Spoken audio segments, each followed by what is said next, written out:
Welcome in, everybody, to the 2025 Creator Mock. First pick of the draft here, Io joining me. You might know him as Rayod Films. He has far more followers on TikTok than I do. He's been crushing it for a long time over on Instagram as well. But Io, you are picking for the Tennessee Titans. I'm going to hit you with a jingle, and you can take it away. Well, thank you, Pete, for the great introduction. And with the first pick, the Tennessee Titans will be selecting Cam Ward. Okay, no shocker there. That's pretty much chalk at this point. What is it about Ward that you like, and did you consider anyone else? Did you consider giving us a hot take right off the bat? 100%. I really thought about picking Travis Hunter because I feel like he's like the best player on the board. But you also just have to look at like what the Titans need and what their capabilities are. They 100% need a quarterback.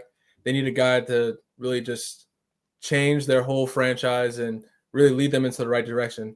Travis is a great player, but I don't know if he will be able to really like just be that number one guy for the franchise. So that's why the Titans. That's why we had to pick Cam Ward. Because he's a guy that's going to lead us to the Super Bowl soon.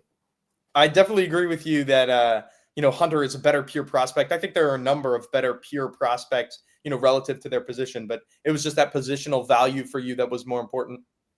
Yeah, 100%. It just came down to quarterback versus a receiver and corner. What do you like out of Cam Ward? To be honest, I like Cam Ward's like his poise and like his decision making. Like if you look at his games that he played last year for Miami, like it wasn't like he made any like bad decisions in terms of like throwing the ball down the field. Like you can tell like he was in the film room and like he knew the coverages. That's why you see it, like you think it's funny. You see all the plays where he's just kind of standing in the pocket and just throwing, but that's because like he knows where the defense is. He knows what the covers they're in. He knows where his receivers are at. So he knows that like, okay, if the safety is going to, take off in the field, okay, I got a flat. I got my running back in the flat right there. And I don't even have to do nothing. I could just drop it off right there. So that's why. Where would he stack up roughly for you relative to last year's quarterback class? So just as a refresher, Caleb Williams was kind of the one, obviously, consensus, and then Jaden Daniels. Then you got Penix in there. Where does he fall for you? And then Nix and everyone else after that. Yeah, that's very interesting. I think I would put him under. I'll say like Jaden Daniels was the best rookie quarterback. I'll probably put him like maybe like second or third, like under Caleb Williams maybe, just from like if he was drafted like the year before. Perfect. Well, great insights, and we will have you back on for pick 12 with the Cowboys. Let's go. I'm excited. So Cam Ward, no surprise, comes off the board at pick number 1. On to pick number 2, the Cleveland Browns, and we are joined by Max from Loeb's Leads. Max, you're a Browns fan. This is perfect, so I'll let you get into it. Who are you thinking? Travis Hunter. Look, I have told everybody I know I have this odd feeling in my head that they love Shedeur Sanders and they maybe want to take a quarterback.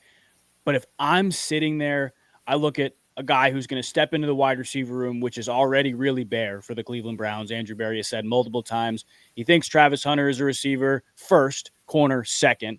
You're going to get a special talent at the wide receiver position. And then you're going to go let Travis Hunter play man coverage in probably a good amount of scenarios, but your third down scenarios when you especially need a third corner, a fourth corner. There's rumors about them moving off of some of the DBs that are already on their lineup to trade up and get a quarterback too. We have to prioritize the defensive side of the ball at some point. You're kind of killing two birds with one stone with Travis Hunter. Andrew Berry has said multiple times again, he's not just a receiver, he's a corner, and they're going to let him play both. They're going to focus on offense first, but he's going to do both. I think Travis Hunter is truly the best player in the draft class. I think if the Titans did not need a quarterback as bad as they did, they would also go Travis Hunter at 1.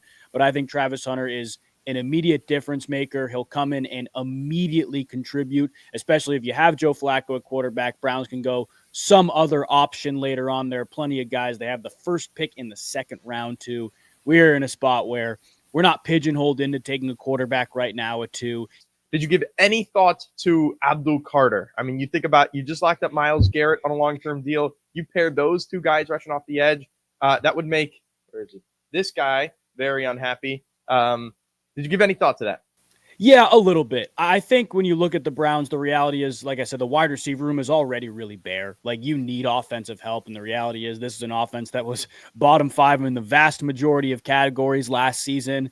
You need quarterback play, obviously, and that has to be a priority later on in the draft, but you're taking the best player available to immediately get the best offensive player to step in and play on your team. Like, I almost thought it was a no-brainer to go offense. There was a little bit of thought, obviously, Abdul Carter on the other side of Myles Garrett would be very cool, but if we're being 100% honest, there's other issues with Abdul Carter. There's a little bit of off-the-field stuff. There's an injury bug you have to think about with Abdul Carter, and if you're weighing those risks plus the potential of, having a great defense, don't get me wrong, it'd be a great defense, you're going to wind up losing games like 10-7, 10-6.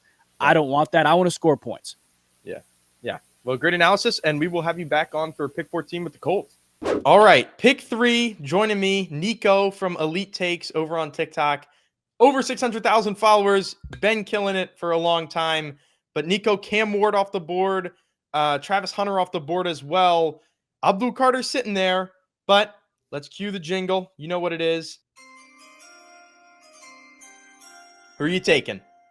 I'm taking Mason Graham out of Michigan. I think for the Giants, and having the opportunity to pair a guy like that with Dexter Lawrence, especially a guy who has some size concerns, I think all of that can be mitigated when you're playing with a guy that is so big and can really eat up space and just allow Mason Graham to be a nightmare as a pass rusher. And I know most people will probably take Abdul Carter here. That's what Giants fans seem to want.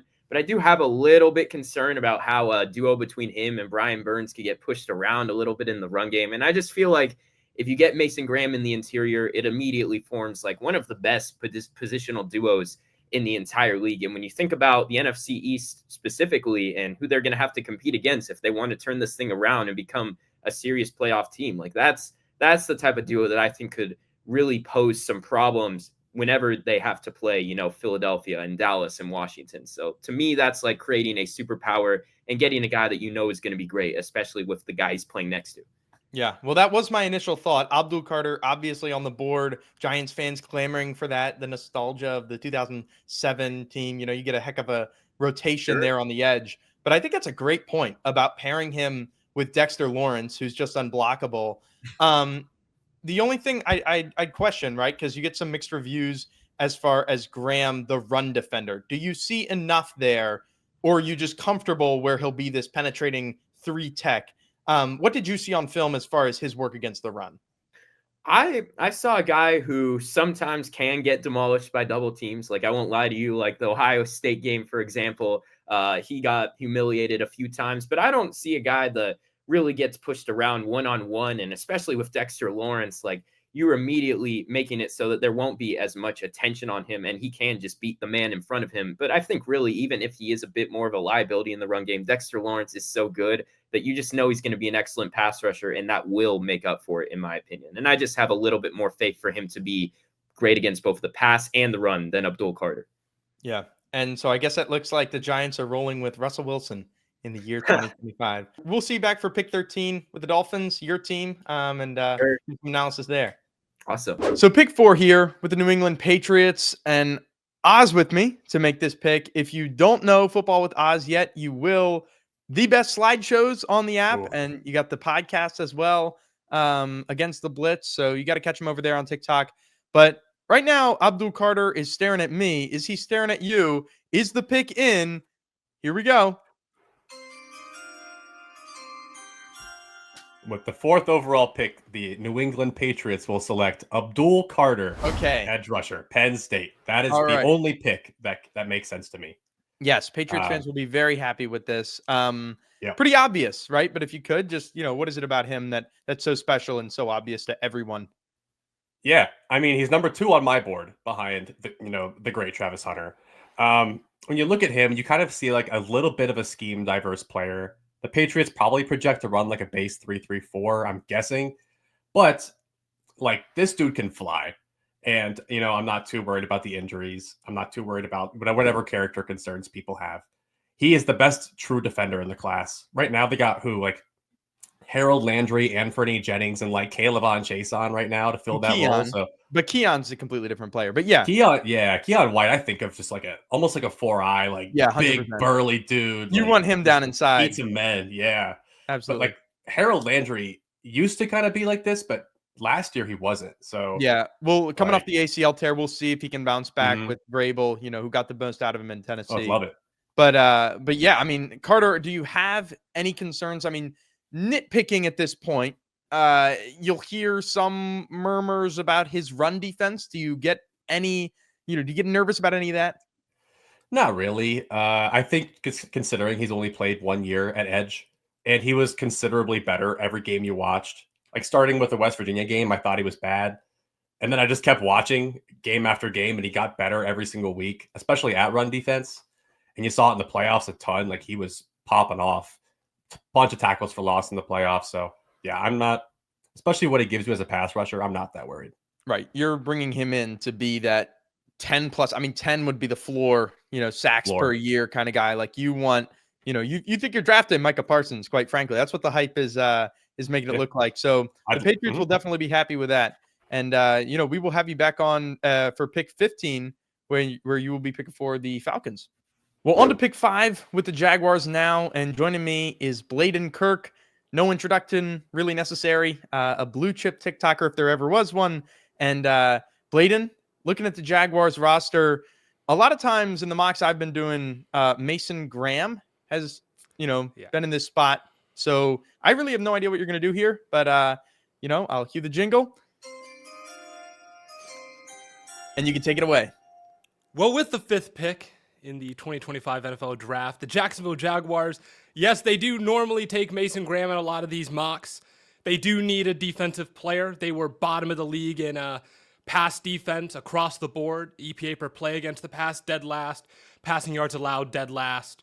And pass rush win rate, according to ESPN, dead last. So they do need to add a high blue chip defensive player. Travis Hunter's gone.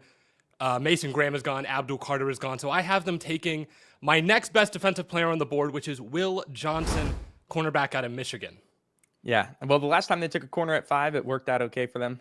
Right now we're talking about Montaric Brown starting at the opposite outside corner spot.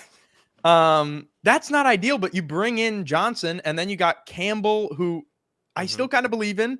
So Campbell, Lewis, and Johnson here is a pretty good 3.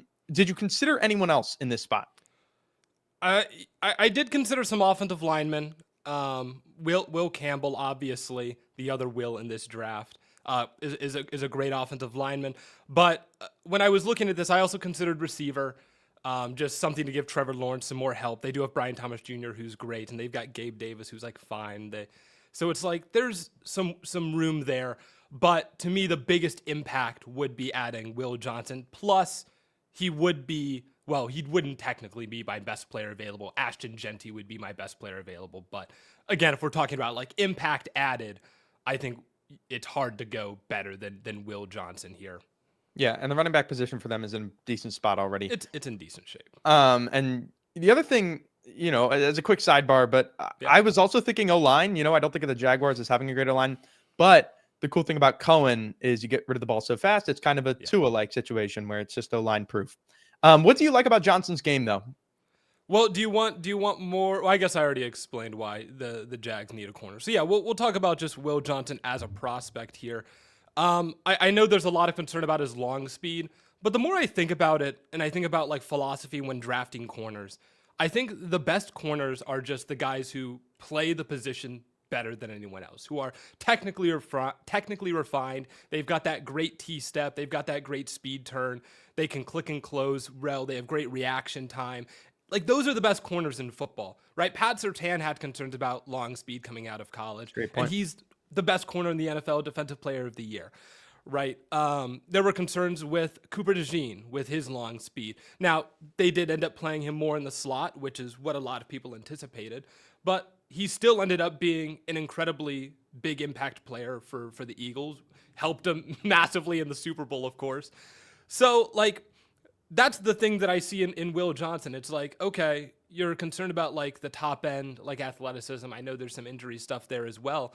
But as far as playing corner goes, there's almost no one in this class who really compares as far as, like, technical ability to play the position. Yeah, I think that's great analysis. So I'll see you back for pick 16 with the Cardinals. Thank you so much. Pick number 6 now, the Las Vegas Raiders. pretty much every mock draft you see. This is Ashton Genty, but Michael here from the Next Network. He could shock us. Who knows? So I'm going to turn it over to you, Michael, as soon as this chime goes. With the 6th pick in the 2025 NFL Draft, the Las Vegas Raiders will be selecting Ashton Genty, running back from Boise State. I think this is a home run, slam dunk pick, by far at 6, the best player available. I know people say, oh, you can't draft running backs early. I think all the can't draft running backs early and you can't pay running backs, all that was debunked with how well Bijan, Jahmyr Gibbs been playing, and then how well Saquon Barkley and Derrick Henry were doing. I think you can draft running backs early. You should value running backs, especially if it's a guy like Ashton Genty. I saw a stat on Twitter this week. I think it was Field Yates or somebody posted it. It said it was like the top 5 yards leaders for rushing yards in college in the country last year. Number 1 was Ashton Genty. Number 2 was Ashton Genty after contact. I think that tells you everything you need to know. Pete Carroll had his Marshawn Lynch in Seattle. Now he's got a guy that can just power through anybody in Vegas, and I think this would be a great pick. Yeah, I think to your point about drafting the first round running back, it makes sense when you're a team that wants to win now. And I think that's what the Raiders think they are. Whether or not they really are ready to contend remains to be seen, but you go and get Geno Smith, you're paying him. He's an older guy. The head coach is older, right? Pete Carroll's an older guy. Did you consider any other pick here? I did. I thought maybe a guy like Shedeur Sanders, if you wanted a quarterback, would have been a possibility, or even somebody in the front 7 defensively. But I just feel like you want someone, as you said, like they got Geno Smith for a reason. They brought in a veteran quarterback because they're ready to make that jump. They would have brought in somebody younger or planned to draft a guy like Shedeur Sanders, or even made a bigger push for Sam Darnold, who's only 30. Like that, they clearly wanted a veteran quarterback and a veteran coach because they want to just put the other pieces together. And you don't have to wait for a guy like Ashton Genty to develop. And we've seen what he can do, and he was the runner-up for the Heisman. Many think he deserved it. I actually do think it was rightfully given to Travis Hunter. But regardless, Genty had a historic season. And I think the Raiders fans should be really happy with this pick. Yeah, I think they definitely will be. And Michael, you will be back for pick 17 with the Bengals. All right, on to pick number 7, the New York Jets. And we have Yat Matt here. He's throwing footballs over his house. He's attempting golf trick shots. Some people are calling him the Travis Hunter of social media. Matt, thanks for being here. And, what do you think about these Jets? Thanks so much. So yeah, the Jets with the 7th pick of the Creator Mock Draft, the New York Jets surprisingly take Shedeur Sanders, quarterback from Colorado. Yeah, I was wondering when he was going to come off the board, worried that maybe we were going to see a slide all the way to Pittsburgh or something like that. Tell me what made you pick Shedeur? Yeah, actually, I was thinking about this the other day. I've been doing a lot of research on Shedeur. I personally think he's the quarterback 1 in this draft, which makes it great because I can't get fired if I'm a GM. So this is great to try and do. But I think Shedeur is the best pure passer in this draft class. I also think that he's the most pro-ready, especially at the offense that he played with in Colorado. And I compared him to Joe Burrow with his accuracy. He holds the ball a little bit too long. He takes too many sacks. But one thing about Shedeur is that you can fix that in the NFL. You cannot fix more than likely an accuracy problem with a guy like Jackson Dart or a guy like Jalen Milroe. So I love the upside of Shedeur. I think he can come in and learn from a guy like Justin Fields. And I think the Jets are in a prime spot here. You have him fall right into your lap. It's the 7th pick, and you're not really losing out on anything if it doesn't pan out, because you do have Justin Fields. So he doesn't have to come in and start right away. I love this pick for the Jets, and I think they get a steal, and I think it would be a mistake for the Giants or Cleveland to pass on him.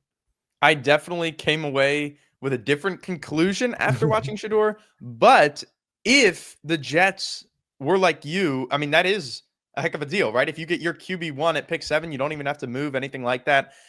Definitely bucking consensus, and I would say our first spicy pick of the draft, did you ever consider any other position, or was it just QB1 is there at 7, take it, don't think about it? Because I mean, I'm looking here. Tyler Warren is still on the board. They obviously passed on Brock Bowers last season. Every tackle is on the board still.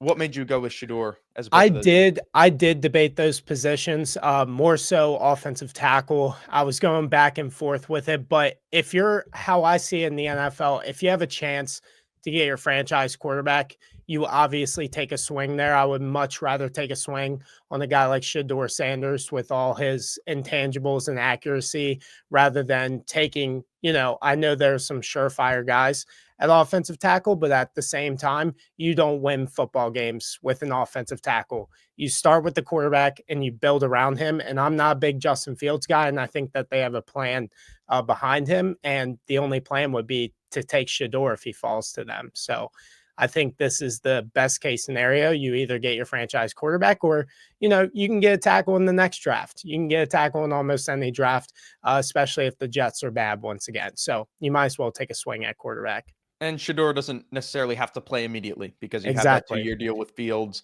You can build up that offensive line, and maybe we can finally see Shedeur with a competent O-line.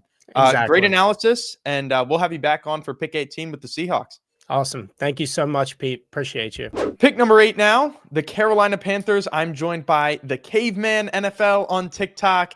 Great breakdowns over on his account, but you were picking for the Panthers. This is a team with a lot of holes, so you really can do no wrong. I'll hit you with his draft chime. And you can let me know, who are you selecting? With the 8th pick in the 2025 NFL Draft, I have the Carolina Panthers selecting Mike Green, the edge rusher out of Marshall. All right. I think he got on my radar with that ridiculous Senior Bowl highlight, heard around the world. Describe the player as a whole. So Mike Green, if you're unfamiliar, is someone I will start by saying was very low on purely because he's somebody that has an off the field, history. Let's put it that way. Everything's alleged. No one knows truth from lies. So I started off when there's smoke, there's fire kind of thing. But once I felt like that all, I guess, blew over, once the combine kind of passed, I started to just focus on the player. And there really is nothing not to like about Mike Green. To me, he is far and away the second best edge rusher in this class. I know Jalen Walker is popular here to be that tweener to replace Frankie Louva, but to me, Mike Green is somebody that we all know is very explosive. 17 sacks was just mind-boggling despite the competition.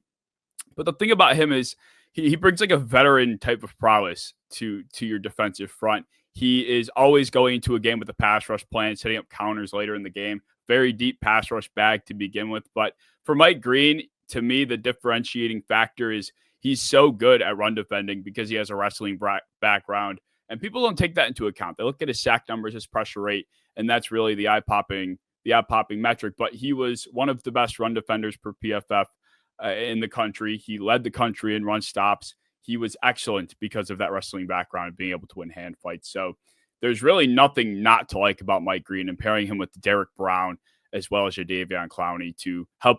I can never say their defensive coordinator's name. Ejiro Evero. Thank you. He's a secondaries coach, so I know that they don't have a lot of help back there, but I trust whoever with J.C. Horn and Evero to kind of put it together, and you make the defense play into the strength of that team and stop the run first. Well, I love that you bring up the run defense because he is, an undersized guy. But yeah, that run tape really does kind of surprise you because you don't expect them to have the play strength that he does. I guess you have Derek Brown there. Did you give any consideration to another maybe interior D lineman, or was there any other position or player that you were considering? Well, of course, like I mentioned, Jalen Walker is the popular pick here.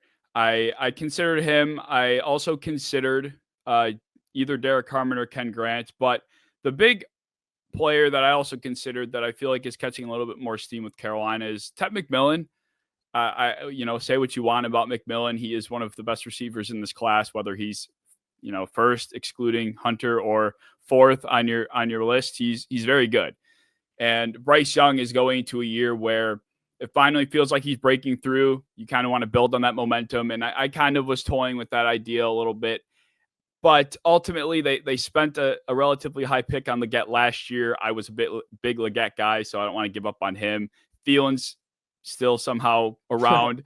And Jalen Coker is somebody that I think deserves a real chance. And I feel like McMillan would be, unfortunately, bumping him out. So I ultimately decided to steer clear because I want to see Coker get some real reps. Perfect. Well, great analysis, and we'll have you back on for pick 19 with the Buccaneers. Thank you. Moving on to pick number 9, the New Orleans Saints. Shedeur Sanders off the board, a common draft destination in these mocks. So, Dino, you got the rest of the board to work with here. A lot of directions you could go. What are you thinking? This is, in my opinion, the hardest pick in the first round to pick for because the Saints team is just bad at all levels. It is not like they need a specific need. You need everything. And for me, and when you're in that position, you take the best player that's on your board. When you're a bad ball team, you need good football players. And with the 9th overall pick, the New Orleans Saints will be selecting Jahad Campbell, linebacker out of Alabama. Wow. Yeah, I am very high on him. He is the 6th overall player on my big board. I see him being an elite off-ball linebacker at the next level. And I know that the Saints have some currently really good off-ball linebackers. Demario Davis ages like wine every year. And Pete Werner, even. He's a damn good off-ball linebacker. But going back to Demario Davis, you're not going to have him forever. He is he's getting up there in age, up there in the 30s. He is going to retire at some point. I can't think of a better player to mentor an athlete like Jahad Campbell is, really get him going, because the one knock you have on Jahad is he's not the best at diagnosing run plays at this point as a young player, but you can be taught that, especially by a guy like Demario Davis. If you're the Saints, just take the best guy on the board, and the best guy on the board for me is Jahad Campbell. Yeah, a little bit unfortunate for them that it did fall this way, considering that's like the one position group outside of safety that you look at and say, okay, that's kind of solidified. Right. But the advantage of Jahad is part of it is you can play him, you can get some pass rush snaps out of him. Absolutely. Talk to me a little bit about what made him number 6 on your board, because that is awfully high. That is awfully high. I am higher than consensus, I believe, on Jahad Campbell. I've been that way for a while now. But going back to your point of the edge versatility, that's part of it. This was the number 1 edge rushing recruit out of high school in his high school class. The only reason they moved him to off-ball linebacker at Alabama was they were loaded at edge, and they figured they could use his athleticism elsewhere. But going back to what I was saying, why I was so high in Jahad Campbell is when I watch him, you look for linebackers with elite traits. This is somebody with sideline-to-sideline speed. He's got elite size at 6'2", 6'3", 245 pounds. He can rush off the edge if necessary. A fantastic player in coverage, even as a young player in his career. It really is that run diagnosing that needs to be more of a reaction rather than a thought for him on the field. But I see him, and I see if he can learn how to do that, there's not going to be many linebackers better than him at the next level. This is somebody I think can be a Fred Warner type of player. That's why I am so high on him. Wow. The potential is out of this world with Jahad Campbell. So pick 10 now, the Chicago Bears. Josh from the Next Network here, dominating the Ravens space on TikTok.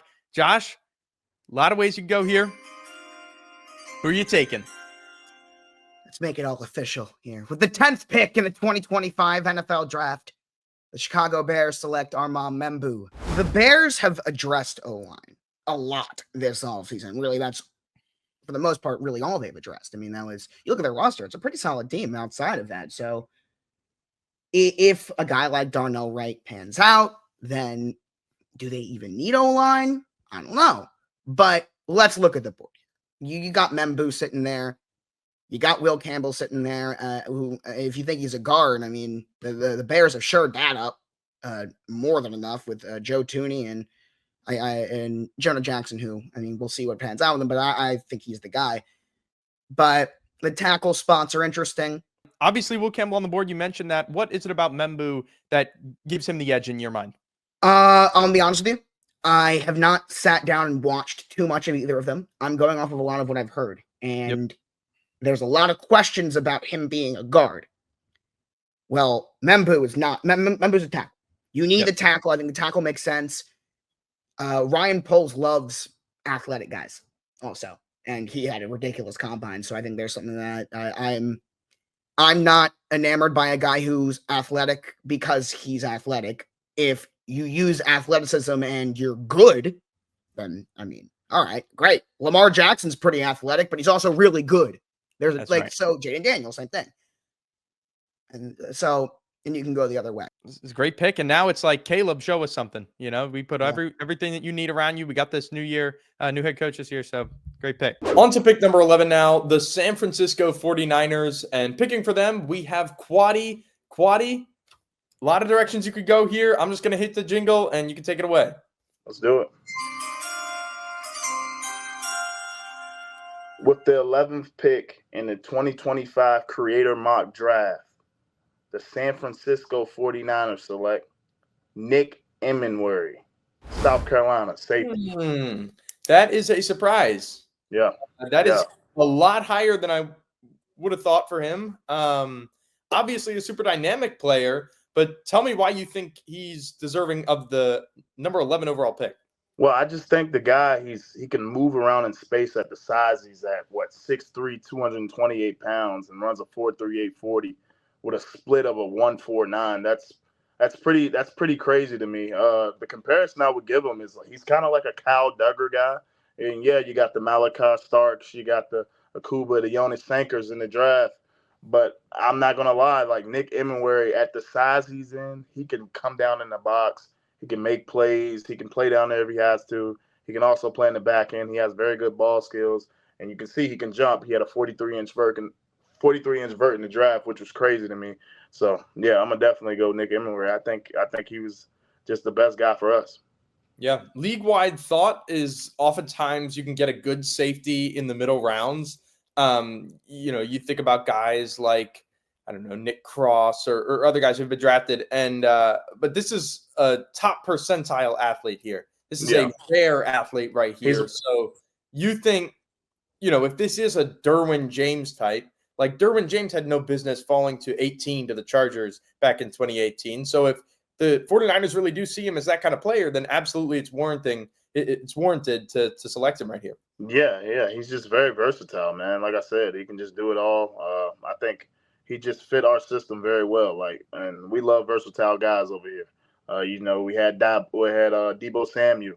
And, he was very versatile for us. We like versatile players over here. So we're definitely going to go Nick Emenwari. We're excited about our pick. All right, Quaddy, well, you will be back with us for pick 22, pick for the Los Angeles Chargers. Thanks for coming on. Pick 12 now, the Dallas Cowboys. Ayo back with us. I'm looking at the board. A receiver is yet to come off. That's often where the first one goes. It's to these Dallas Cowboys. I'm going to turn it over to you, and you can let me know who's joining Big D.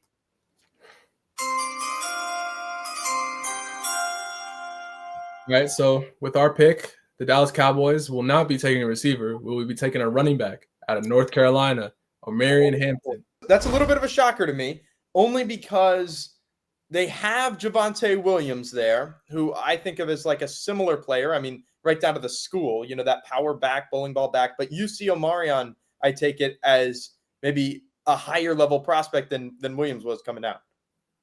Yeah, it just came down to kind of what I think the Cowboys will do, and they like to get those splash players, and I really think they just need to just establish the run game. I thought they got Zeke back, and I was really thinking feed Zeke. I was excited, but I feel like they're gonna get running back. They could get a defensive tackle. I know that that's a big need, but I think there's only one other defensive tackle that's gonna be taken. I think he's gonna be taken way before. So I think they're just gonna get a running back. I really like Omarion's game. As much as a power back he is, he's also really shifty. I think he's going to be really good for the Cowboys, a really good addition. I think he'll be like a Joseph Randle, if you know what I'm talking about. Whoa, wait, I know. Who's Joseph Randle? He was a running back for the Cowboys 2015. Yeah, yes. Yeah. Yes. He was a good fantasy running back too. Are they going to be happy if they take Joseph Randle at peak Joseph Randle against the Falcons 2015. If he plays like that every single time, they'll love Omarion Hampton. Okay. All right. Well, that is an extremely niche comparison there, but I love it. Well, thanks, Ayo, for coming on. Thank you. Moving on to pick 13, we got Nico from Elite Takes, back again. Nico, a whole lot of directions you could go. I got to say, Will Campbell is still on the board, so I'll be interested if you go there. But here we go. I'm taking Will Campbell. Okay, For the finally. Miami Dolphins would be a major steal, in my opinion, and it just works out so perfectly for us because whatever you think about Will Campbell, whether you think he should play tackle or guard, I think everyone really agrees that he would be an amazing guard, and that's really what the Dolphins need. Like, I know Teron Armstead just retired, and everyone just thinks that that means they have to take a tackle, but they did take Patrick Paul in the second round 2 years ago, and I do want to see what he has first, and I don't hate Austin Jackson at right tackle, but I'm looking at left guard, and I see Liam Eichenberg there, one of the worst offensive starters in the league, in my opinion. And I just feel like Will Campbell would be absolutely perfect, and he's the best player on the board. I'm not necessarily worried about getting the fit to compete next year. I just think that he could be the best long-term asset anyway. So Will Campbell to the Dolphins, I would be ecstatic. Patrick Paul, some ups and downs last year for sure. But is that your vision? Keep Paul, give him a chance at left tackle, Campbell play down inside, and then maybe supplant Paul if it doesn't go well? Yeah, I mean, you can always have them compete for that in camp, see who's fitting well, especially in the run game and everything, because I know that's important, having guys that can move, especially in a Shanahan offensive scheme.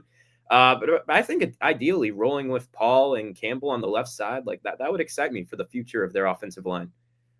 And you think about protecting Tua. I mean, that is just paramount, given his history of concussions and everything like that. So definitely makes a lot of sense. The only thing, right, and I was wondering if you were going to go with Campbell just because that's clearly the best player available at that point. The cornerback situation, is Storm Duck going to get meaningful snaps in 2025, Nika? I mean, here's the way I look at it. The secondary looks really rough. There's not like a single starter out there that I'm super excited about. Like you have to address it at some point. But I think with Travis Hunter and Will Johnson off the board, I'm not super interested in taking a Malachi Starks even at this point. But I think there's like a good crop of second-round cornerbacks. So maybe we'll look to that at 48. I expect them to do so if they go O-line here like I did. Pick 14 now, the Indianapolis Colts. This is Max back with us, and it's year 4 for Steichen. I think we got to make Anthony Richardson work. This is probably an offensive pick. Max, let me cue this chime. Take us away. I cannot believe he fell to me. I'm going Tyler Warren. Like, I cannot believe that he was there at 14. This is a guy who's going to step in, number one, immediately be a pass catcher in your offense. And I think the Colts wide receiver room is better than we give it credit for. There's not some big star, this polarizing name, but you got multiple guys who can do a lot of things and really check every box in your holistic offense sense. I thought about it.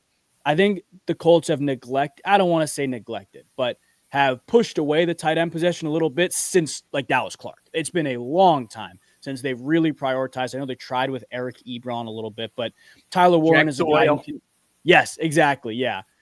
Tyler Warren's a guy who can step in, immediately contribute as a pass catcher. He can help you in the run game. And regardless if it's Anthony Richardson or Daniel Jones at quarterback, the run game in general, not just with Jonathan Taylor and everybody else they got back there, the quarterback-driven run game is going to be a priority. And a lot of the split zone stuff that they do, a lot of times when you're leaving an unblocked rusher, somebody crashing down on the edge, you can have Tyler Warren come back and kick across. That is, to me, like one of the best things a tight end can do in a multiple sense. I don't like comparing tight ends to stars in the NFL. It's really tough to do, but his game honestly reminds me of George Kittle and Kyle Juszczyk combined. I think he has the receiving ability of a guy like George Kittle, but Kyle Juszczyk, who can stick his face in the run game, he's at least willing to do that, which has been very, very clear. And obviously at Penn State, he had the gadget package. He can do so many different things. And to me, it's a no-brainer, especially because you desperately need a tight end. This is the best player on the board at this point. I love this pick so much because, as you said, the receivers are good. We tried that. We gave Anthony Richardson the tools to work on the outside, and it didn't really work. I mean, how many times did he overthrow Adonai Mitchell last year? And so you get this guy who is now the best friend of Jonathan Taylor out in front, the best friend of Anthony Richardson in the design run game. And the one thing that Richardson does at a very high level is, the seam ball. If this whole offense is just options and seam balls to Tyler Warren, I'm in, right? We gave it a shot, and it could be successful. So I absolutely love this pick, and we'll have you back on for 23 to pick for the Packers. So the Falcons are up now at pick 15. Oz is back with us here to draft maybe another edge rusher. We will see. At any rate, can you please get this Falcons front seven some help, because it is barren down there in Atlanta. So I am too slow with this damn jingle.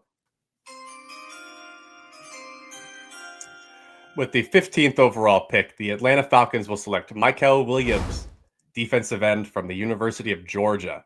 I was wondering if you were going there. Not Jalen Walker. Do you want to just start there and tell me why you have Williams graded higher?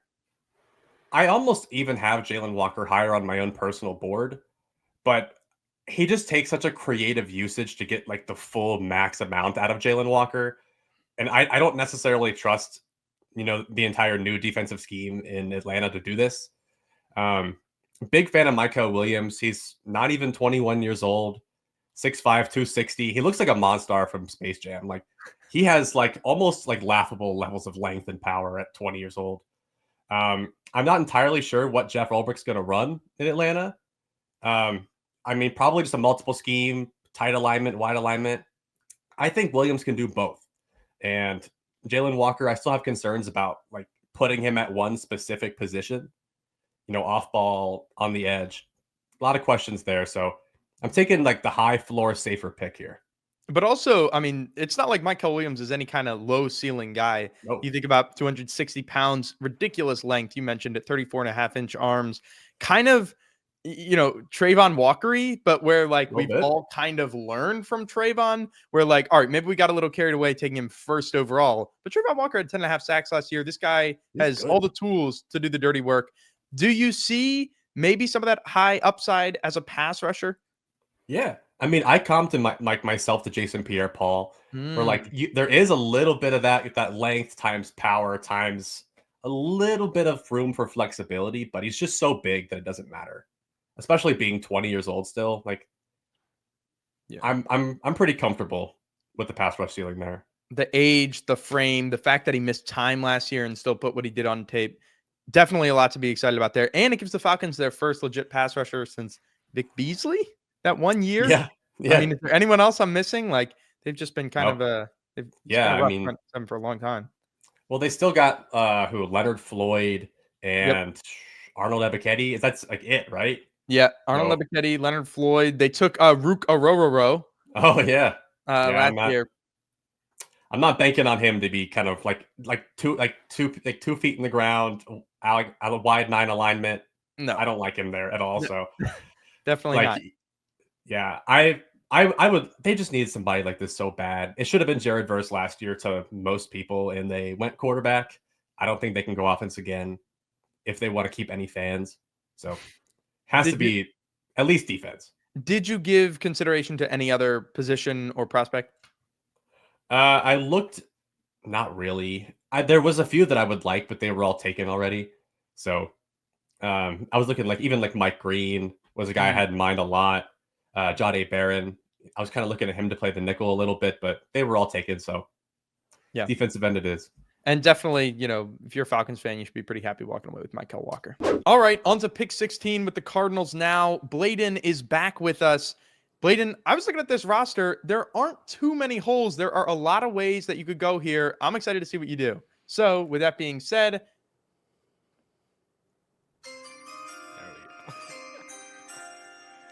you're absolutely right. There are a lot of places that you could go for the Arizona Cardinals. I talked to a couple Cardinals fans. I've seen some mocks on Twitter, and people love to go corner here. Azareye'h Thomas is a popular selection. If Will Johnson falls here, I took him earlier, so he didn't.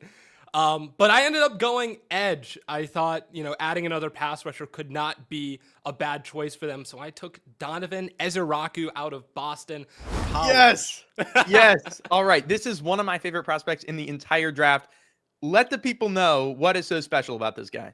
Well, it's funny. When we talked about him on Stay Hot, Theo said he almost reminded him of Myles Garrett in some ways with the way that he's able to bend the arc, his bag of tricks. And I don't hate it. The only thing that he lacks that Myles Garrett has is that like explosive first step off the line of scrimmage. Ezzy's first step isn't bad, but it's not the same like as Abdul Carter's or anything. But his bag of tricks, I think he's got a deeper bag of tricks than Mike Green. I think he's got maybe even a little bit more bend than Mike Green. I know Mike Green's really bendy also, but he's just a complete pass rusher as far as moves and fundamentals go. And he's a really nice run defender, which you don't see from a lot of guys in this class coming off the edge, especially under 250 pounds. It's like kind of Nolan Smith-esque coming out of Georgia. Yes, 100%. The biggest lie that's being peddled in this draft season is that this guy cannot defend the run. He's a disruptive.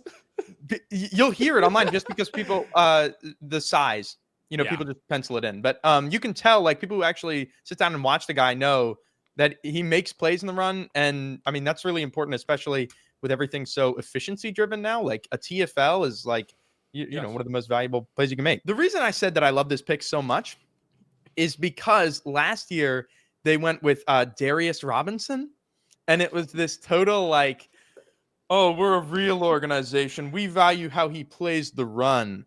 Yes. And, this is a grown-up pick. And he stunk. He was not good. And so this is like, hey, let's take the freak who gets sacks. Let's just take the race car. And 16.5 sacks last year for Boston College. A great fit. And now, you think about they bring in Josh Sweat. Mm-hmm. You have Zaven Collins, who's kind of that slash player. And then this pure pass rusher. Myles Garrett, obviously a lofty comparison. I see some Hassan Reddick. Yeah. And you think about Jonathan Gannon, super experienced with that. So this might be my favorite pick of the draft right now. So I appreciate you coming in. Yeah, no, I think it's going to be a really great room having that. That's kind of why I did. I was like, they brought in some guys already. Their defensive line's looking kind of nice with Tomlinson there and Calais Campbell. Like, let's add just one more piece, man. Let's get really freaky with it. That's what the Eagles do, right? Yep. They're like, oh, we have a good position group. Let's just make it better. Make that strength a superpower. I love it. Exactly. All right. Well, thank you so much, Bladen. Thank you. Pick 17 now, the Cincinnati Bengals. Michael is back with us. I got to think this is going to be defense, unless the Bengals are just going to try to score 100 points every game. I'll hit you with the jingle, and then you can take it away.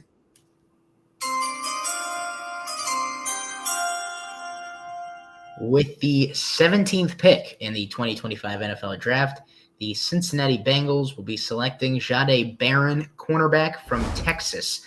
I was between D-line and DB, and I saw a guy like Barron who's a versatile guy. I think he fits with most teams. He's a pro-ready player. He's proven that, and he seems to have a lot of fans around the National Football League. So I think if he's there at 17, I think Cincinnati's a team that should take him. I think the other player I would have considered was Walter Nolan from Ole Miss, the defensive tackle. But I just think you got a guy like Jahdae Barron there. I mean, how can you pass him up? Yeah, I'm with you there. I mean, they've thrown a lot of darts at the cornerback position and the secondary in general over the years here, but I agree. I think Barron's inside-outside versatility makes a lot of sense. And what is it on tape that you really appreciate about his game?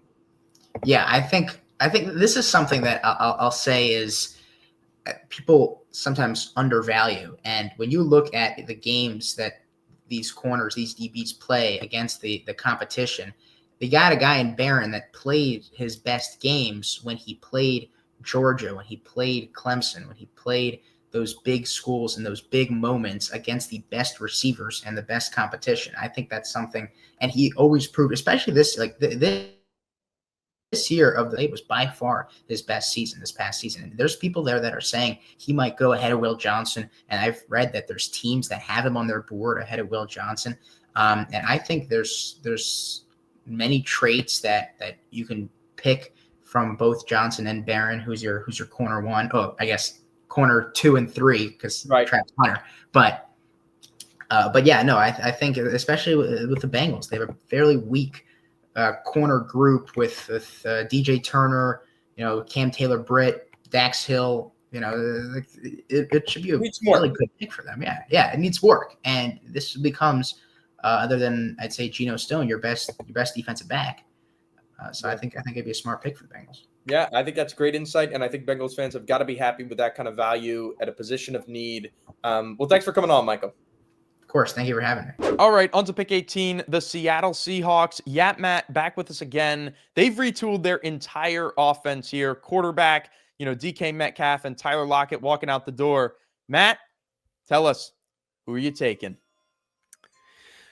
With the 18th pick of the Creator Mock Draft, the Seattle Seahawks take Colston Loveland, tight end out of Michigan. Great pick right there. As I said, 200 targets walking out the door between Metcalf and Lockett. What did you see out of Loveland, and why do you think he's worth this pick? Yeah, I think he is the best tight end in this draft. I think he has all the intangibles. He can block. He's a great pass catcher. The offense can go through Colston Loveland. And I think Seattle, they have been missing a tight end for a very long time. This would be a perfect chance for them to finally solidify that position. And just like you said, you have DK Metcalf and Tyler Lockett going out the door. Yes, you do add a Cooper Kupp who is on the other side of 30, and you have JSN, and adding another weapon for Sam Darnold. That's what you want to do. You invested a lot of money into Sam Darnold, and he had TJ Hawkinson with the Vikings, and they had a pretty good connection. And I think he can have that with Colston Loveland. And like I said, it would be nice for Seattle to finally get their tight end. And I think they get the best one in the draft here at number 18. Yeah, I mean, that's definitely bucking consensus right there, going with Loveland over Warren. What is it about Loveland that you think provides more value than Tyler? Yeah, I just personally, with Tyler Warren going higher at 14, which I was a little bit surprised about for him to go over Loveland, is that I think Loveland, like I said, just has all of the intangibles. I think he can do it all. I think when you watch his tape, the offense can go through him. And you saw at Michigan with the terrible quarterback play, the terrible offense in general, he can still stand out in a crowd. So I think with the Seattle offense and having somebody who can do it all and have a good run game in Seattle, have that good blocker, and also have that guy who you can run an offense through and that security blanket, I think Loveland is just more pro ready than Tyler Warren is. Yeah, definitely fits a need too. It's kind of hilarious to think about this offense, with Clint Kubiak coming in. They're going to run a lot of condensed splits. And so, yeah, basically go get a big slot receiver to pair with JSN, your slot receiver, and Cooper Kupp, who plays a lot out of the slot. But I think it'll work, and I think it puts Sam Darnold in position to succeed. So great pick right there, and thanks for your analysis, Matt. Appreciate you. Pick 19 now, the Caveman back with us, picking for the Buccaneers. And this team, was on the cusp last year, lost to the eventual NFC Championship game representative, Washington Commanders. We didn't expect them to make that run, so there are positions to address here. Caveman, I'm going to hit you with this jingle, and you can take us away. With the 19th pick in the 2025 NFL Draft, I have the Tampa Bay Buccaneers selecting Derek Harmon, defensive tackle out of Oregon. All right, Harmon, I love this pick. Derek Harmon was one of my favorite watches, one of my most surprising, because to me, it feels like he's in the premier class of some other guys. Did you see it that same way? Do you think he's a little bit underrated in this class? I guess it depends who you ask, because I feel like Ken Grant, for me, early on, was leading that pack outside of Mason Graham. But then it started to kind of turn over these last few weeks. And Derek Harmon has been getting a ton of hype. And I feel like part of that is purely because of it being a copycat league. And we see the interior guys on Philadelphia, how much they penetrate and how much they disrupt. So a guy like Derek Harmon fits that description a lot more than a guy like Ken Grant does, who's more of a space eater. So Harmon, for sure, to me, and I'll touch on that with the Bucks too, is probably my him and Grant, just like I guess it is for everyone all the way through, are DT 2 and 3. Yeah. Well, the difference for me and why I actually kind of like Harmon a little bit more is I think he offers a surprising amount as a pass rusher, and his hand usage and his quickness. Talk to me a little bit about this fit with the Buccaneers. Obviously, Vita Vea is there. They took a high pick on Kalijah Kancey. Why did you mock him here? So the Bucs are a popular Jahad Campbell spot. He went at 9. Jahdae Barron, another guy I like here, he went somewhere in the teens. And even a guy like Ezeraku went before this pick. A guy like Mike Green, I kind of like here. They're all gone. So I was really able to be creative, ultimately, was how I thought about this. And this is probably the last spot a lot of people would go when it comes to Tampa. But the way I visualize a Todd Bowles defense is they never really have one guy. They're like a swarm of bees. They are always attacking. Like, this pass rush is mean, and they're always all going after the ball, and they always have a rotation going. So a guy like Derek Harbin, I feel like, wouldn't necessarily cut into Kalijah Cansey's workload as much. I think he'd fit the 5-tech, and he kind of cut into Logan Hall's his snap count, and then he can kind of rotate in and out with him. But Harmon's a guy that can play almost anywhere. So I'm really not concerned about who's really coming in and off the field, because like I said, these are a bunch of bees that are swarming after, whoever pissed them off. So that's really the way I visualize it. And I think he'd fit fantastically on this defensive front. Todd Bowles would have another weapon. Love it. All right. Well, we'll see you back for pick 26 with the Rams. The Denver Broncos on the clock now. Pick number 20. Dino, you are back with us, and I'll just turn it over to you. Who is this team going to take? The Broncos are a fun team to pick for here because, rather like the opposite of the Saints, they've got a lot going on. They've got a good offensive line. They've got a great defense. They've got a great set. Like, I can make a pick that I think will just make this team better. And when I look at what this team needs the most, I think you get, when you have a guy like Bo Nix back there, get him as many weapons as you can. And we've seen it a lot this year with teams like doubling down on what they're good at. You see it with the Steelers, with George Pickens and DK Metcalf. You've seen it with the Seahawks in a way with Cooper Kupp and Jack Smith and Jigba, both for slot guys. So I'm going to take somebody who is, his comp is Cortland Sutton. I'm taking Tetairoa McMillan with the 20th overall pick to this Broncos team. All right. Yeah. Yeah, that's what I was going to say. Is he's a Sutton type player, and so as I see it, there are kind of two schools of thought to complementing Sutton, and you can either get someone who's very different, right, which would be like a Matthew Golden, who still is not taken. So, or you can get someone who's very similar, right, and because who's got two DBs who can match up with a couple of 6'4" guys who win most of their jump balls. I'm lower on Tet, but also this is pick 20. Yeah. I this is pretty late. Like, this is where I can start buying into Tet. So what do you see out of him, and why is he such a good fit for the Broncos? So it's funny because you bring up Golden. I have Golden ranked ahead of Tet as a receiver. Tet is my third overall receiver in this class. But I think the fit is just a little too good here, right? So again, if when you're in man coverage, it's hard to cover 2 6'4" guys who are great at jump balls, contested catches, everything in between. But you look at the type of receiver that Sean Payton loves in that room, and he likes his big. Like, I think Tetairoa McMillan can play from the slot if he needs to. He likes his big slot guys. Another thing to consider, Cortland Sutton, you got to give him a contract at the end of this next season. Yep. If you like Tetairoa McMillan enough, maybe you just don't have to pay Sutton. You just have another Cortland Sutton ready to go. So and you think about a guy like Golden too. I thought about it. I thought about picking him. I thought about sticking to my big board, but in the role that he's going to play, you have a guy like Marvin Mims. I think you can get another route runner if there's somebody available in free agency, or again, later in this draft. There's a lot of depth in this draft. There isn't a lot of Tetairoa McMillans in this draft. So I feel pretty comfortable taking him here for the Broncos. 100%. And just kind of, makes the Broncos a little bit more dynamic, right? You think about Bo Nix coming in, everyone said, oh, he's not going to push the ball downfield. And he's still, he proved everyone wrong by being league average, but he was very efficient with it. Okay. I'm looking at sixth best EPA play. Yeah, on 20+ yard throws. Like, he was successful when he pushed the ball downfield, and this only makes that easier. So that's a really a selection that makes sense. On to pick 21 now, the Pittsburgh Steelers. You might be asking, why do I have Josh from the Next Network, a known Ravens fan, on to make this pick? Josh, everyone is wondering, is this going to be a double agent move here, or are you picking in their best interest? I really thought about giving him like DJU. Like, just give it to him. Why not? This isn't my mock. I'm be nice. Yep. Well, then you got the pick in mind? I have a very unfortunate pick in mind that I would not like. Just give him Kenneth Grant. Oh, Kenneth Grant, the defensive tackle from Michigan. Tell me about Kenneth Grant right here. What is it that you think he does well and why he's fit to be a Steeler?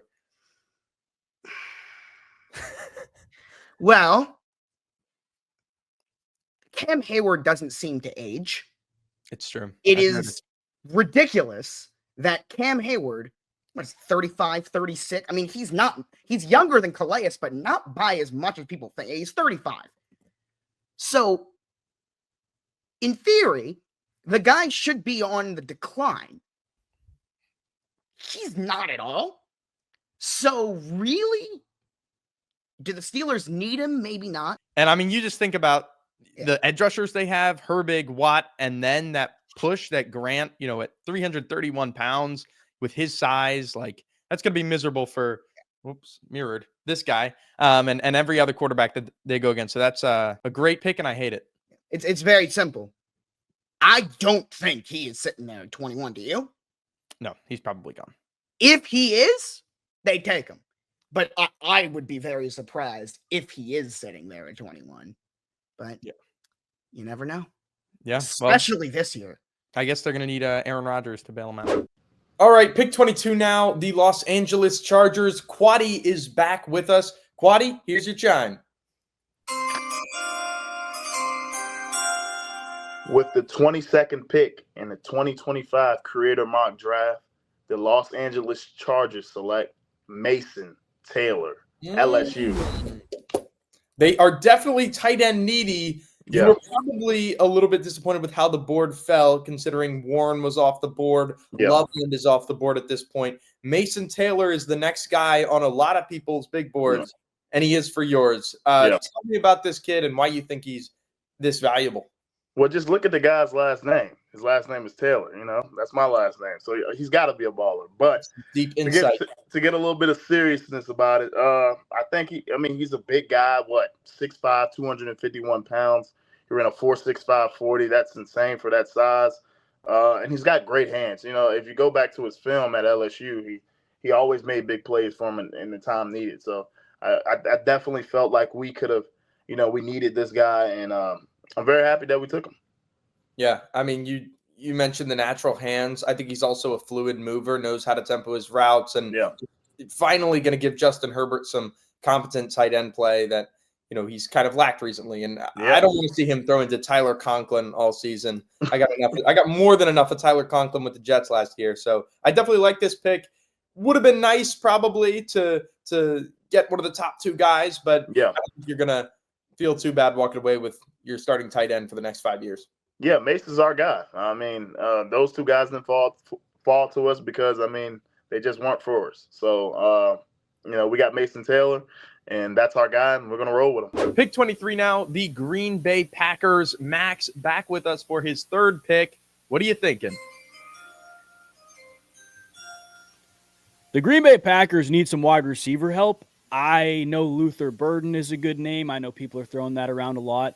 I look at Emeka Egbuka, and I broke my thumb pressing draft. Like, I am so on the Emeka Egbuka train because of how multiple he is. Like, he was a slot guy at Ohio State, and I want to use like air quotes, slot guy. He's like 6'1", 205 pounds. He's a big slot. So anytime you have that type of body, you can play on the outside. Like, the physicality of playing on the outside should not be an issue. Really wasn't an issue at Ohio State, but should not be an issue. And then you already have the production moving inside. It's a receiver that is going to offer you so many different things in the pass game. And I love Christian Watson, truthfully, one of my favorite players in the entire NFL. I love his game when he's healthy. Injuries have been a huge issue, and he's coming off a soft tissue injury going into next year. I don't even know if he's going to play much, if at all, next year. You've gotten some good things out of Romeo Doubs, Dontavian Wicks, but they haven't been those big stars. I like Jaden Reed as the primary inside guy, but if you want to get really creative and put Emeka Egbuka in there, if you want to get really creative and put Emeka Egbuka on the outside, he's going to give you so many different things. And I think the Packers have to lean back into the offense. I think the offense, above anything else, was kind of the reason they couldn't compete with those top teams. Obviously, you have to have the defense to do it, but the offense, to me, was the bigger need on each side of the ball. Emeka Egbuka was truly the best player on the board there. I trust their offensive line and the development of it, especially on the inside. I'd rather go receiver than tackle here. I think you can get tackles later on, and I think Emeka Egbuka is the best receiver on the board right now. Yeah, I think receiver was kind of hiding in plain sight there. You're talking about a team that had the second worst team-wide drop rate. 7% of passes got dropped, and that's already a season where Jordan Love wasn't the most accurate quarterback. You need someone who's going to be able to bring it in, and Ibuka has such sure hands. I called him the most overthought player in this draft. I mean, the all-time leading receiver at Ohio State. You think about all the names, and here he is at pick 23, and you see him sometimes even lower than that. So great pick right here, and thanks for coming on, Max. Yes, sir. Pick 24, Oz back again, putting in the work here for me. His third pick of the draft, but we appreciate you being on here. The Vikings, there are a lot of directions you could go. An exciting defense, but also, it seems like whoever they put in an offense is gonna succeed and gonna produce. Let's just see where you go with this, because it really is kind of an open door here. With the 24th overall pick in the NFL draft, the Minnesota Vikings will select Malachi Starks, safety out of Georgia. Our second safety off the board. Tell me about Malachi Starks, a guy who has kind of fallen a bit in this process, as all safeties tend to do. But, I mean, what is it about him that, you think is a good fit for Minnesota? I look at the amount of hats he can wear, and I think that you can line him up in the slot in man coverage. You can line him up playing like the high post by himself. I think that he can come down to the box every once in a while, make some run fits from depth. I think that he can even win reps on the perimeter in press man, which I've seen before. So I think that kind of gives you a little bit more extra tools, especially when you like so much pressure in the Brian Flores system. You can leave him alone by himself and feel good about it. So I'm really comfortable with him, especially Harrison Smith being 36. Yeah. And Eventually, he'll have to phase out of there. We assume. Who knows? Maybe he'll play forever. Oh my. Do you have any concerns about the speed? Ran a 4.5 40. Some people, raise that concern. The long speed, still a really good 10-yard split, right? That 0 to 30 is really good, 75th percentile. But do you have concerns about the long speed? Not really. I mean, I've talked about it before, where like if a guy can diagnose a play faster than someone who's faster than him, like he's still getting there at the same time. And I think Starks diagnoses really, really well. He knows what he's seeing, and he gets to the play on time. Like that's not really a question that he has. So I'm not too worried about the long speed, especially like you said, with a good 10-yard split. That's more important for safeties, in my opinion, in terms of like breaking on the ball. So not too worried. I mean, Harrison Smith and Josh Metellus, whatever, like they're not fast at all. So I'm comfortable with it.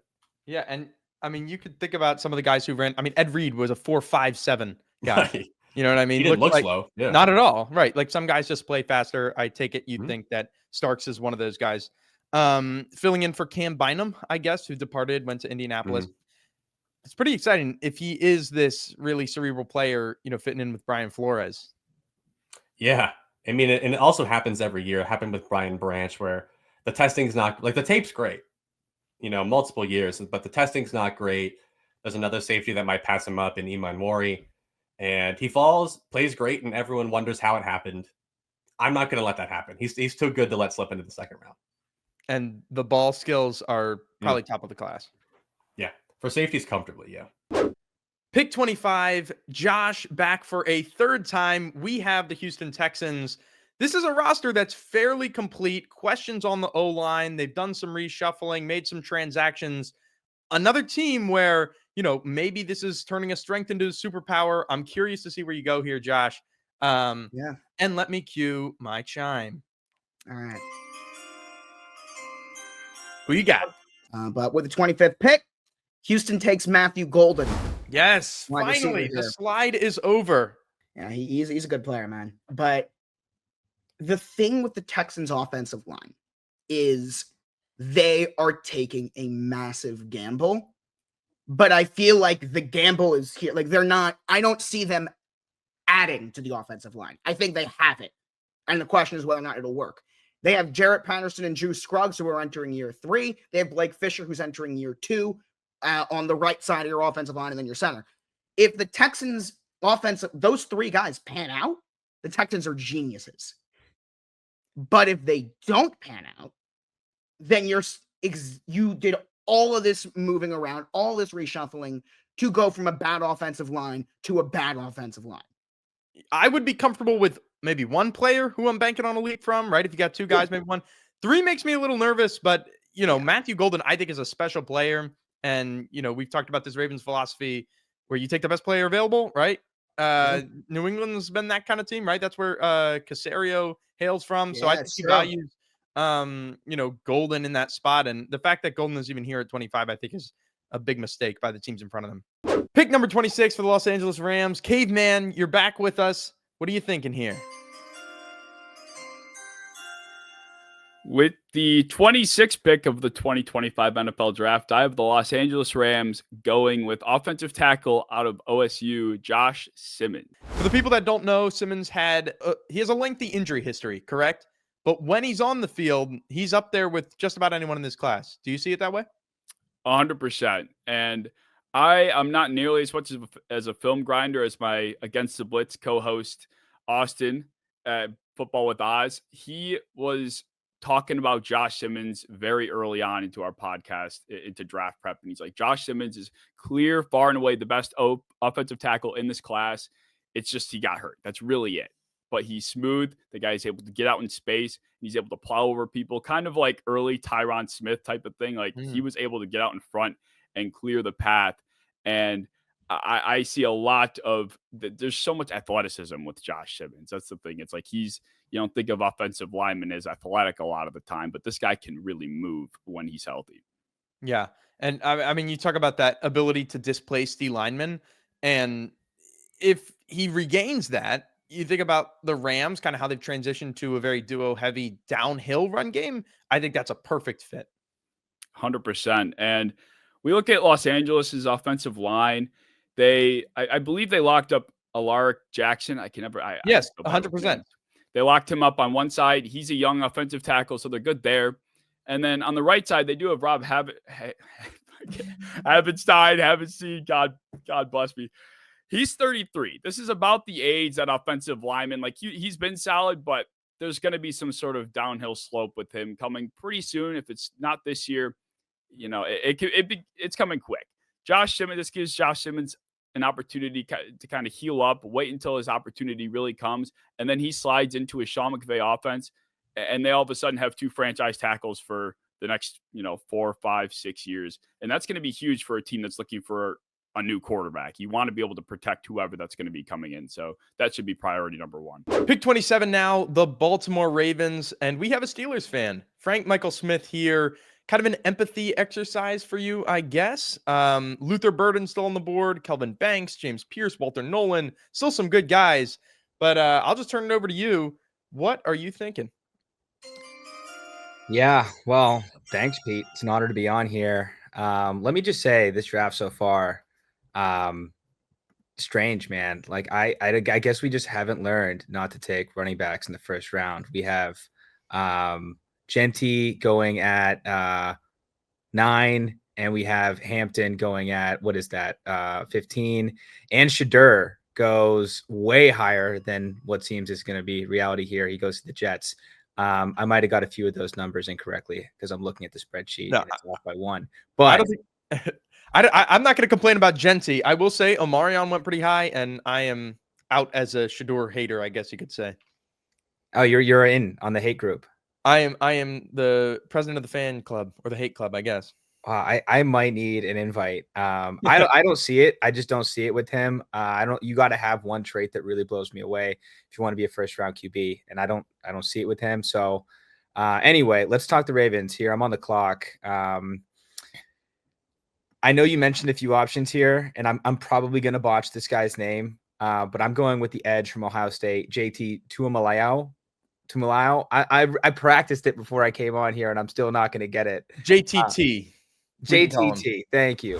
This is a division where you just can never have enough edge guys. You need these guys. I mean, this is not like I would say like a pressing need for Baltimore, but they're known for taking their time with their rookies too. So look, it's a good system for him. I think he's the best player available here, and you're going into a division where TJ Watt's probably going to get an extension pretty soon. We saw the Browns spend an incredible amount of money. The Bengals, always underrated there. on the D line, and this is a chance for Baltimore to really shore it up for hopefully for the next 10 years. I can't believe I'm speaking in this tone for Baltimore. Like, this is the last thing I would want. But look, man, that kid's a stud. He comes from a blue chip program, and I think he's going to be a Pro Bowler. Last 5 picks here, and I'm just going to take these on myself, starting with number 28, the Detroit Lions. And I have them taking Jalen Walker out of Georgia, the edge / off-ball linebacker. I don't know what he is, but whatever he does play at, he's a damn good football player. I can't believe that Walker is still on the board. And for a Detroit Lions team that was completely decimated by injuries, anyone is helpful. Whether he does play at edge or whether he's the off-ball linebacker, those are both positions of need for this team. As far as being stuck as like a slash player, they already show that they were comfortable with, versatility, whatever you want to call it, with Brian Branch selection. And so I think that they're going to be comfortable deploying him however they need him. They're a team that's going to score points on offense, and you're going to need pass rushers. You're going to need players who can be hybrid spy types, right? Sack the quarterback, just chase stuff down. And I think that's what Walker is. He's just a pure football player, and this makes a lot of sense for Detroit. Moving on to pick number 29, the Washington Commanders. I was looking at this roster, and I kind of remembered something, and it's that we didn't think they were going to be good last year. At least I didn't, right? I think you had a lot of guys that kind of overperformed what my actual assessment of them is, and were buoyed by just kind of the dominance of Jaden Daniels. So with that being said, the number 29th pick in the draft, I'm going James Pierce Jr., edge rusher out of Tennessee. This guy has a rare physical profile. People like to raise concerns about effort or character or not totally using all of his tools and not being a completely polished prospect. But I think this is the kind of guy that Dan Quinn likes. He loves to have that stable of capable pass rushers, capable speed rushers. And like I said, Pierce is a freaky athlete. You think about what Quinn had in Dallas with Micah Parsons and Dorrance Armstrong and Sam Williams and all the guys who are speed rushers around the edge who can really put the heat on the quarterback. They drafted Jerzon Newton. Hopefully they get more out of him with a pocket pusher to kind of complement this pick. But I think this is good value and a good pick for the Commanders. On to pick number 30, the Buffalo Bills, reeling after their annual loss to the Chiefs in the AFC Championship game. A lot of directions they could go here. But as you will see,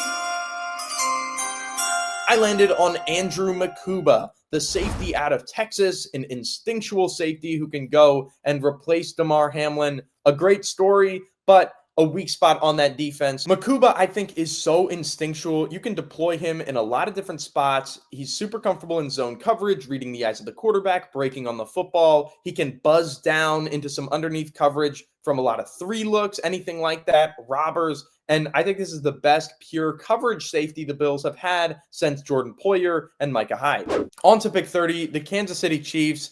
I hate this pick as a Ravens fan. I hate this pick as a Chiefs hater because they are going to select Walter Nolan Jr., defensive tackle out of Ole Miss. This is just a case of a prospect that is way too talented to still be on the board right now. It seems like every offseason there's some inklings about Chris Jones wanting a bigger contract. This is a guy who can come in and be a Chris Jones type player, super disruptive interior D lineman, a little bit lighter, but his hands, the way he rushes the passer, it's pretty ridiculous. And the only real knock on him is that there are some questions of effort and character as well, but you put him in a championship caliber environment, locker room, and I think you get the most out of him. This was a guy who had 14 sacks last season from the defensive tackle position, and he falls right into the lap of the Kansas City Chiefs. Damn it. Moving on to the last pick of the first round, pick number 32, held by the Super Bowl champion Philadelphia Eagles. I'm just going to give him the best player available, and for me, that is Luther Burden, receiver out of Missouri. This guy, I think, is totally overthought. Has somehow become slept on after having a dominant 2023 season, a little bit of regression this year. This is a receiver I think you could deploy all over the field. Missouri sure did. They used him at running back. They used him out wide, but he's going to do most of his damage from the slot because he's a thick player with natural hands who is really dynamic after the catch. I love Luther Burden. I don't know why people have kind of gotten lower on him because if you turn on the tape, you can see a playmaker who's just a natural football player. I compared him to Malik Neighbors, not necessarily from the athletic profile standpoint, but more from just the build and his versatility. He can wear a lot of hats in your offense. And this is just a really good player falling to a team that, has kind of flirted with the idea of shipping off A.J. Brown, and this would make that a little bit easier. So if this pick really did happen, it would probably be tied up in some kind of trade that would offload A.J. Brown to, say, the Patriots. So that's going to do it on the 2025 Creator Mock. I want to thank everyone who came on, made their picks, gave me their time, and I hope you enjoyed it as a viewer. And if you did, maybe catch me on TikTok Live during the draft, giving my reactions and comparing it to the picks that we made.